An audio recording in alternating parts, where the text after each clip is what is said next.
Welcome back to the Bernard Lee Poker Show. We are continuing our interviews of the 2021 WSOP bracelet winners. This week, we have a gentleman that I think is one of the players in the world that is so successful and may not be on the radar screen of a lot of poker people out there. Of course, among us poker players, we know him very, very well. We know how successful he has been, but he may not be known by the general poker population. And I am very pleased to be able to introduce him to my audience here on the Bernard Lee Poker Show. This gentleman won a bracelet in 2021, but that was his fourth overall bracelet. He has won 3 bracelets in No Limit Hold'em prior to this. First one was in 2013 and then won 2 other No Limit Hold'em bracelets. This year, he won the Deuce to 7 10K Triple Draw Championship. Everyone who listens to my show knows how much I love Deuce to 7. I love the No Limit, but I also love the Triple Draw version itself. But as I mentioned previously, he won a bracelet in 2013 in the little one for one drop. Then he won the 5,000 8-handed, and then he won the $1,500 monster stack in 2017 for over $1 million. I'm very pleased to have this gentleman on the show, Brian Yoon. Brian, thanks for joining us here on the Bernard Lee Poker Show. Hey, Bernard, thanks for having me. Like I said, you are a player that I don't think the general population of poker players knows. And this is just a interesting stat, I think, is that do you know that there's only 10 players? Now, it sounds like a lot, actually, but it's really not. But 10 players only have had 4 bracelets or more since 2013. And you are on that list. I did not know that. Honestly, if you told me that number, I would have thought it'd be too high. Yeah, 100%. I thought is a high number for that, but right. And the reason why I did is I really want, before I started looking it up, I would have thought the number's like 4 or 5. Yeah. And I was like, oh, let's see who they are. And then I kept writing them and I'm like, wow, there's actually a lot, a bunch of them. A couple of them had them online. But still, really an impressive stat to be able to have that. You're on the list with the Benny Glazers, the Ben Hughes, the Anthony Zinos, the John Hennigans of the world, Brian Hastings. I mean, these are players who are excellent at the game. And a lot of them are excellent at multi types of games, mixed games. A lot of them are winners of mixed games. You yourself won your first 3 in No Limit Hold'em. And I have said this a few times on the show. To win, we had Chris Moorman. He's a good example. Chris Moorman, one of the best players in the world, online and live. And we talked about it. And he, to his own admission, said, yeah, I wasn't 100% sure if I was going to win a bracelet because you're playing thousands of players. The odds of winning a bracelet against these thousands of players is pretty tough. You do it 3 times against fields that were not small. These are massive fields. The No Limit one drop had 4,756 players. The 5,000 8-handed, that only had 550 players. Okay, obviously a smaller field because of a bigger buy-in. But the monster stack has 6,716 players. This is no easy feat to accomplish. First, before we get to how you, maybe I usually go to how you get started, but I'm so fascinated that you're able to get through all these fields. By the way, you finished very deep in the World Series main event as well in 2011. How do you think and how do you feel that you manage your way through these massive fields? Is it early on, take the chance, get the flip and build up a huge stack? Is it you take your real chances and kind of work your way through the minefields? How do you manage to maneuver your way through these massive, massive fields? Yeah, I find that interesting because I've been asked this a few times because I have had a lot of success in these big fields, like the bracelet events that you mentioned. And, I have like maybe 3 or 4 or 5 deep main event runs as well. And obviously that's like the main big Right. field tournament that people like to talk about. So I believe like Kara Scott asked me that question before, like during the main event coverage. She was like, "Oh, what's the secret to going deep in this tournament all the time?" Yeah. And I don't want anyone to get the wrong idea. There's definitely a lot of luck involved with that. You know, at the end of the day, someone in the world has to be lucky to get all these fortunate Sure. situations. I definitely think I'm one of those people, but I do think there is something to it. I think early on, most of these tournaments play kind of the same. So I wouldn't really Yeah. say actually early, there's not anything going on too weird or, you know, some secret strategy or anything like that. But I do find that as I go deep in these tournaments, especially these like smaller buy-in big field tournaments, the play just gets worse, which usually isn't the case in tournaments. Like as you progress in a tournament, usually the caliber of player gets better, right? Because like the weaker players get eliminated. Sure. But because there's so many like weaker players in these fields, it's inevitable that a good amount of them are gonna be there at the end.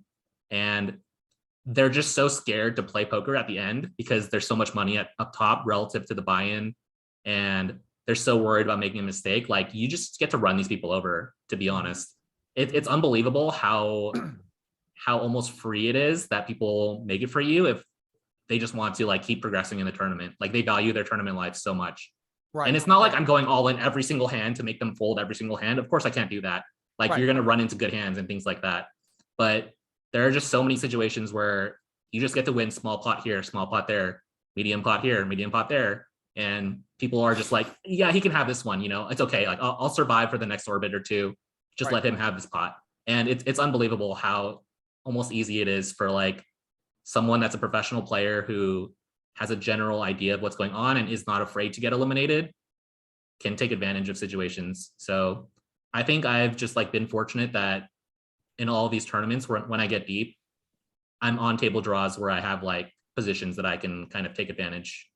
So And so is it, and we've talked about this with certain players who have had that opportunity as well.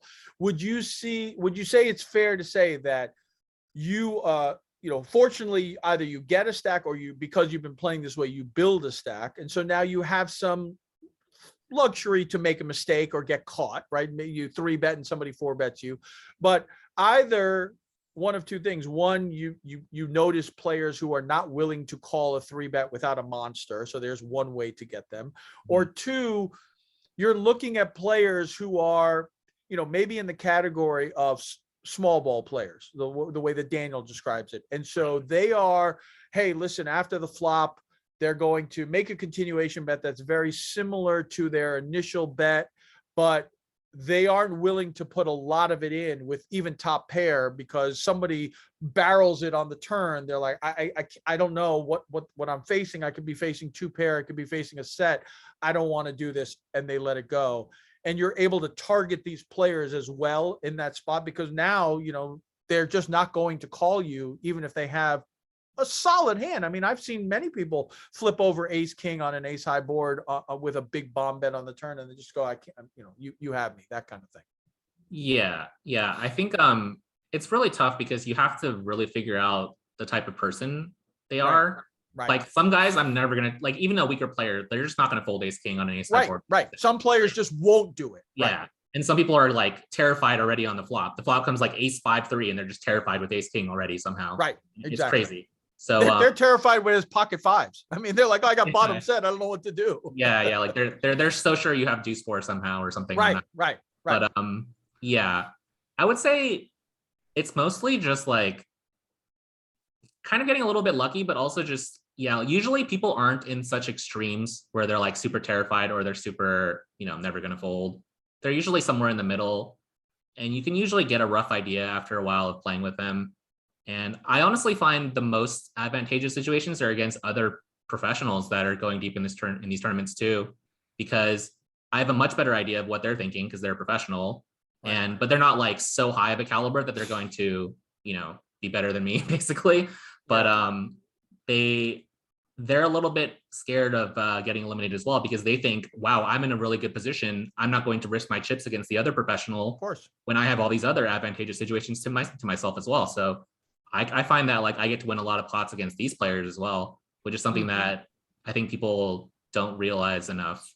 Right. That if you Right. can take Right. advantage of even like the other professionals, it's really good for you, you know? So Right. Right. The pros who are trying to win that first bracelet or trying yeah, to move up, not necessarily trying to move up the ladder, but realize this is not the spot that I need to face a battle with. I'd rather go against the amateurs and I know I can beat them better. So you know what? 70 big blinds, you have 60 big blinds. Let's just end this. I don't want to deal with this right exactly. here. You know, yeah, interesting. That's a very interesting scenario.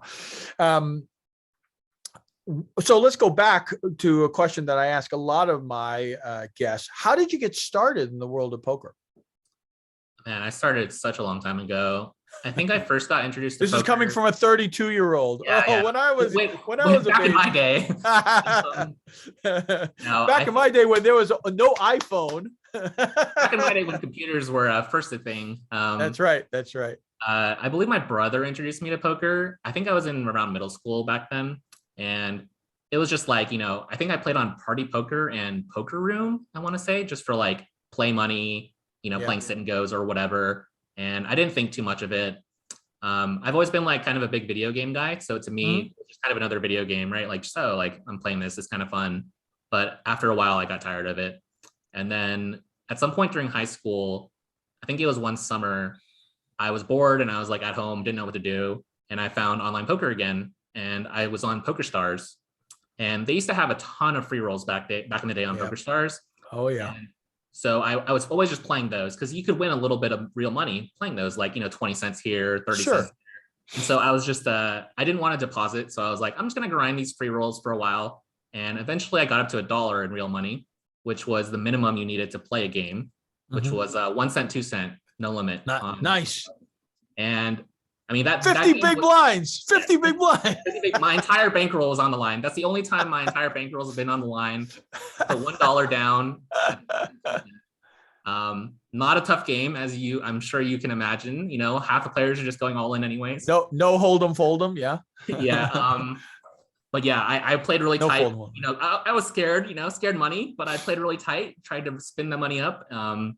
Ran the dollar up to like, you know, a few bucks, and then just played like $1 sit and goes and all that kind of stuff. And yeah, just kind of never looked back. It kind of spun up to a few $100, and then I started playing some tournaments. I ended up getting like first or second in a few tournaments as well, like $1 buy-ins. And then yeah, just kind of kept spinning it up. Got to like low 4-figure rolls, you know, maybe $1,000 or something. And I started to be like, oh, you know, poker's pretty fun. I started to see like the strategy involved with it, like the higher level of strategy. So I figured, why don't I check out one of these training sites, maybe try to get a little better. And I think back then there were only two. There was a Poker X Factor and Card Runners. Those are like Card Runners, right? Two main ones. Like, and Card Runners was for like cash game guys. Yes. And PXF, Poker X Factor, was for like tournaments and sit and goes, basically. So I was a tournament sit and go guy. So I went to PXF. I learned a bunch of like basic strategy from those videos and whatnot. And I got pretty decent. So I started playing sit and go. So I grinded like these single table turbo sit and goes. Like 16, $25 buy-ins, whatever. I was like 6-tabling them. And I just grinded them. And I just made like a few $1,000 doing that. And I'm still in high school, keep in mind. So like for me, that's a lot of money, of course. Of course. You know, I'm buying like a PS3 or whatever, and I'm like loving life, like buying a little right. for myself. I think I'm like hot shit because of this, but yeah. And then, yeah, eventually, you know, I get into college. I get accepted into UCLA. I know I'm going to go to UCLA, and I'm thinking, do I want to keep playing poker? You know, I know like, oh, college is going to be like a big time in my life, whatever. So at this time, by this time, I had maybe like a 5K, 6K bankroll. I was playing some tournaments, and I went on my first downswing, and I lost maybe like 60, 70% of my bankroll. I didn't have like the greatest bankroll management back then, but you know, who did? And who does at that age? Come on. And I mean, even then it was still like better than most people would, I would say. Right. Yeah. I went down to like, you know, $1,000 or $2,000, and I was like, well, it's fine. You know, I'm going to go to college. I'll put poker on the back burner. I'll just go have a good time in college and live my life. Right. Poker was fun. See ya. But then like one of the last days of summer before I go off to college, I have like my biggest winning online day. I got like second and third in a couple different tournaments, and I ended up cashing for over like $10,000 that night. So, now my bankroll is just like 5 figures out of nowhere, and I'm like, Right, right. I guess poker's not gone. So, yeah, so I ended up going to school, but I kept playing poker like every Sunday and Yeah. a couple other days during the week and stuff. And then when I was in the middle of college, Black Friday hit. So, Hmm.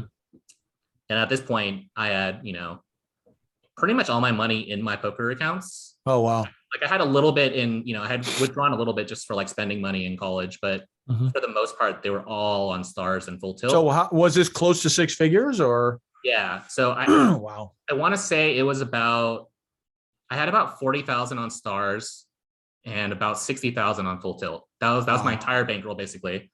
And for people that don't know how Black Friday went, basically Poker Stars paid out nearly immediately. So Right. it was pretty quick. So the 40,000 I got back pretty fast. And so I had that, but I had 60,000 trapped on full tilt, which did not pay out immediately. You had to wait a long time to get that money. Yeah. And obviously at the time, no one knew whether you would even get paid or not. Right. So, People were trying to buy them at X cents to the dollar or whatever Right. it was. Yeah. So I decided I was just going to hang on to it. I'm not going to deal with like selling off to somebody or whatever. So I held on to it, and I was just in school. So I was just like, well, no problem. I'm just going to keep doing the school thing, and whatever happens, happens. So luckily obviously I got the money back eventually, but was sweating that for a while, considering It's almost like you win twice. Blair Yeah. Hinkle said that before too. Like he won this major event right before Black Friday for I over remember $1 that, million. He wins it. He's so excited. Then he loses the money. People were trying to buy it like X cents to the dollar. He held firm. And then when it came in, he got the money. He's like, it's like I won 2 tournaments. Yeah. Luckily for me, I mean, obviously 100,000 is a lot of money, but I didn't have nearly as much as a lot of these guys trapped Sure. online. So, but yeah, obviously, 40K, 60K is still a lot of money. So I was Still, happy yeah. to get it all back. But yeah, at that time too is when I was turning 21. So it all kind of lined up really well for me that I was like, again, at a crossroads. In the middle of college is roughly when you decide like, hey, what am I going to do for a living? Do I need to get internships? All that kind of stuff. Figuring out your life. And I decided I was just going to go to the World Series. I had just turned 21. I had that $40,000. I didn't have the other money yet. I'll just play a bunch of tournaments, see how it goes. And so I went and played, back in those days in the World Series, they used to have a bunch of prelims, like no limit prelims. Yes. They were all 1,000 and 1,500 buy-ins.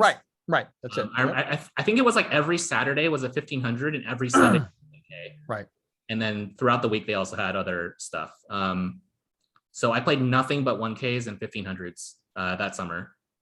I think I played maybe 20, 21, 22 prelims. Do you want to guess how many of those I cashed in? I don't know. All of them? I wish I cashed in all of them. That would have been an amazing feat. I cashed in none of them. Oh, I cashed in 0 out of like 20 something tournaments. yeah. Which is not like the craziest stat in the world, but no, but still. Yeah, it was pretty brutal. Especially considering I'm playing $1,500 buy-ins when I used to play online for like right $100, $200 buy-ins or whatever.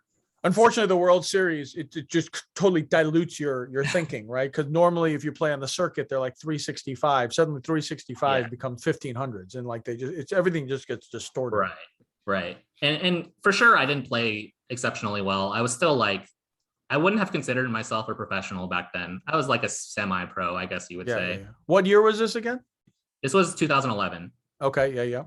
And you had just turned 21 that year? Just turned 21 that year, yeah. Yep. Or I think maybe 2010, but whatever. Yeah. Yep.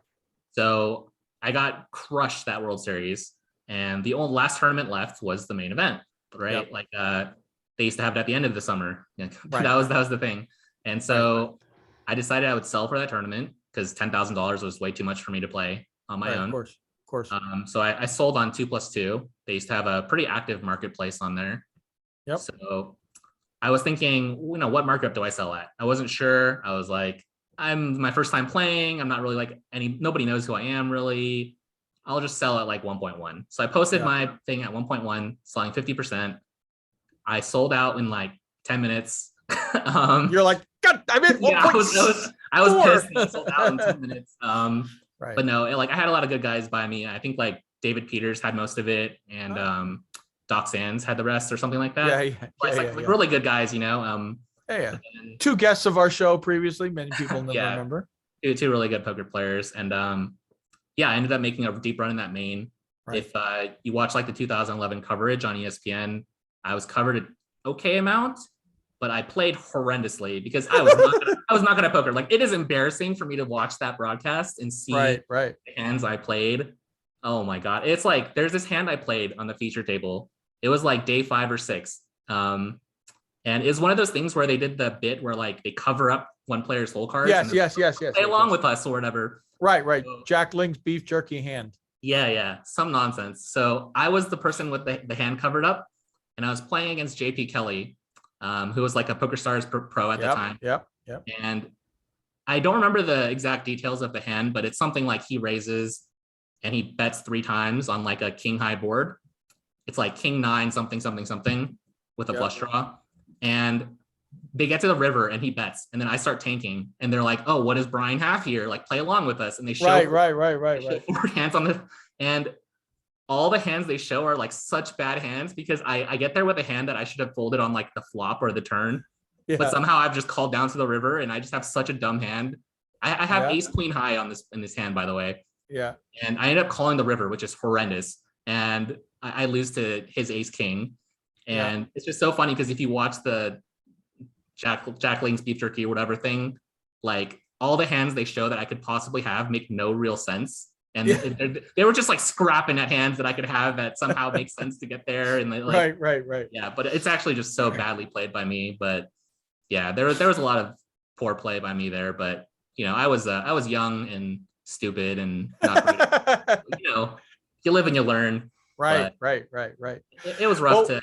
Yeah, sorry, go ahead. I mean, no. I mean, I think it's incredible, like how the transition went from online to live, and how it all plays over. Obviously, having Black Friday may have actually even helped your career because maybe without Black Friday, you may have just continued to do online. Not to say that was bad, but it transitions you over to live quicker because you didn't have a choice, right? Either you move out of the country or you start playing live tournaments.